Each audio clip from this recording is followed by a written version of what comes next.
Hello, dear listeners. I'm pouring my heart into these stories, and your support keeps me going.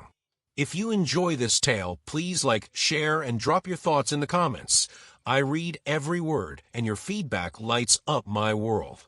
Let's hit 1,000 subscribers together. Thank you. The phone's shrill ring shattered the midnight calm, a sound that sliced through the quiet like a warning shot. I stood in the dim glow of our secluded cabin, the scent of pine and varnish clinging to my hands, my breath steady despite the storm brewing inside. Her voice, low and cutting, drifted from the receiver. "Isa has been a nobody," she hissed, thinking I was lost in sleep. "Send your men to the cabin. Stage it like a cougar attack. My wife, my Lila." Her words hit like a cold current, pulling me under. My heart didn't race. It stilled, heavy as stone. I hadn't built this cabin for crafting furniture.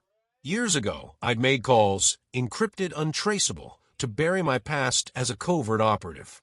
I thought I'd left that life behind, but Lila's voice dragged it back into the light. She didn't know I'd been listening. For weeks, I'd tracked her late-night murmurs, her quick glances, her trips to the city that left no trace but doubt. I stood frozen, her shadow sharp against the wall, in the phone's faint glow. Mine stayed hidden. Her words carved into me. Has been. Nobody. Cougar attack. I'd built this life for her. The cabin, the hand-hewn shelves, the vows we'd made under a blanket of stars. Now it was unraveling. I didn't confront her. My training had taught me to wait, to move like a hunter in the dark.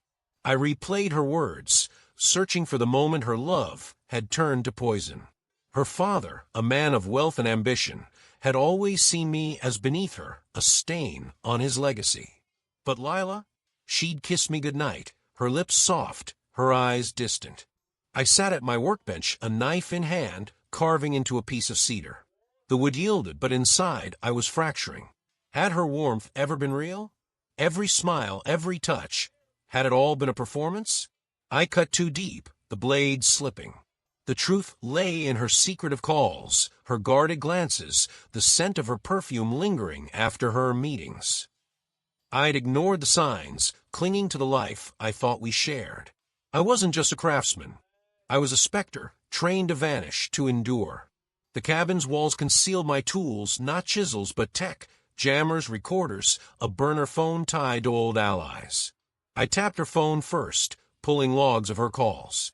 Numbers traced her father's network, coded messages about a cougar attack and a clean job. At breakfast, she poured tea, her hand steady, her smile practiced.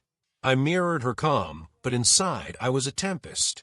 Her glances felt like tests, her words like snares. I hacked her father's emails next, using skills I'd vowed to forget. The files were clear. I was the craftsman, a problem, expendable. I drove to town, bought a burner phone, and called an old contact from my covert days. "Check the chatter," I said. He didn't pry. By dusk, he confirmed. 2 men, hired muscle, sloppy. They'd arrive tomorrow. I didn't waver. I prepared. The cabin was a stronghold, pressure sensors, hidden traps, mechanisms woven into the land. Lila thought this place was charmingly remote. She never asked why I chose this solitude. That night, I watched her sleep, her face serene, deceptive. My chest burned with the weight of her betrayal. I wanted to demand answers. Instead, I honed my tools, my mind sharp and cold. At first light, my contact's report arrived, precise and brutal. Lila had been feeding her father intel for months, my routines, my habits, my failures. She'd married me to monitor me, to relay every detail. Her father saw me as a risk to his empire, a loose thread to be cut.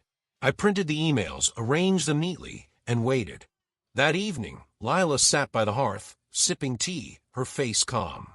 I set the papers on the table. "Read," I said, my voice like ice. Her eyes flicked to the pages, then away. "What's this?" she faltered. "The truth," I said. She read, her hands shaking. Her face crumpled, shock, then panic. "You don't get it," she whispered. "He made me do it." I didn't blink. "You called me a nobody. You ordered my death." She collapsed, sobbing into the chair. I felt nothing. The tempest inside me had burned out, leaving only clarity. She wasn't my wife. She was my adversary. Your father's men are gone, I said. Her eyes met mine, wide with fear. The traps in the woods, they triggered them last night. I slid a photo across the table. Her father's men, caught in my traps, lifeless.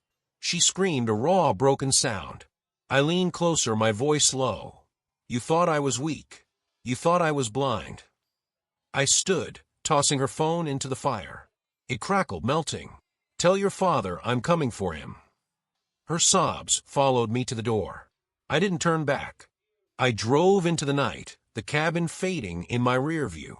Lila's betrayal had gutted me, but it hadn't destroyed me. I wasn't the man she thought, not a craftsman, not a husband. I was a shadow, forged in silence and survival. Her tears were meaningless. Her father's power was nothing. I'd unravel his empire, not with rage, but with precision. My training demanded it. I didn't love her anymore. I didn't hate her either. She was just a memory, fading into the dark. The road stretched ahead, black and boundless. I was free, and I was never going back.